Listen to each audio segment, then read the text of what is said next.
La fille a refusé la demande de réconciliation de son ex-petite amie qui l'avait quittée il y a 6 ans et l'a giflé violemment. Sa gorge était blessée, donc elle ne pouvait pas parler, mais ses yeux montrèrent de la colère. Mais l'homme a pris la fille directement. Elle se débattait constamment, mais l'homme n'avait aucune intention de la laisser partir. Il avait manqué la fille chaque minute des 6 dernières années. La fille a repoussé l'homme de toutes ses forces. Il n'y avait pas d'amour dans ses yeux, seulement de la peur. L'homme a immédiatement réalisé que ses actions avaient effrayé la fille. Il n'arrêtait pas de s'excuser et disait qu'il avait été trop impulsif. La fille en colère se leva et le repoussa. Elle donna une autre gifle à l'homme, puis elle demanda à l'homme de quitter la pièce immédiatement.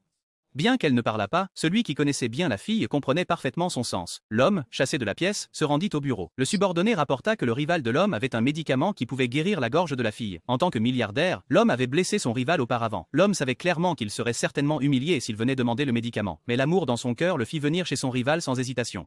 Le rival se moqua de lui, disant que celui qui était autrefois si dur devait maintenant le supplier. L'homme ne répondit pas. Il demanda juste les conditions du rival. Le rival demanda à l'homme de rester immobile et de laisser ses subordonnés l'humilier. L'assistant déconcerté supplia l'homme de ne pas accepter. Mais pour que la fille puisse parler, il repoussa l'assistant sans hésitation, puis accepta la demande du rival. Il a enduré toutes les insultes seul. Son rival se moquait de lui en disant qu'il ne devrait pas faire cela pour une femme, mais a finalement jeté le médicament vers lui, allongé sur le sol. Avant de s'évanouir, l'homme n'a pas oublié de tenir fermement le médicament. Le subordonné a ramené l'homme chez lui sur une civière. Quand la femme intrigante vit cela, elle était presque folle de jalousie. Elle ne comprenait pas pourquoi l'homme était prêt à sacrifier sa vie pour la fille. Quand l'homme se réveilla, il demanda à son subordonné des nouvelles de la fille dès que possible. Il fut soulagé d'apprendre que la fille pouvait enfin parler. Craignant que la fille ne s'inquiète pour lui, l'homme demanda immédiatement à son subordonné de cacher ce qu'il avait fait pour elle.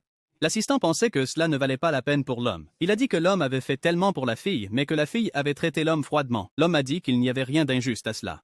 Il a dit que c'était toutes des choses qu'il devait faire parce qu'il aimait profondément la fille, et la fille ne l'avait jamais oublié en 6 ans. À ce moment-là, la fille est soudainement apparue dans la pièce. Sera-t-elle au courant de tout ce que l'homme avait fait pour elle? Comment l'homme devrait-il garder la fille qui était redevenue normale? Si vous voulez connaître la suite, veuillez suivre et vous abonner à mon compte.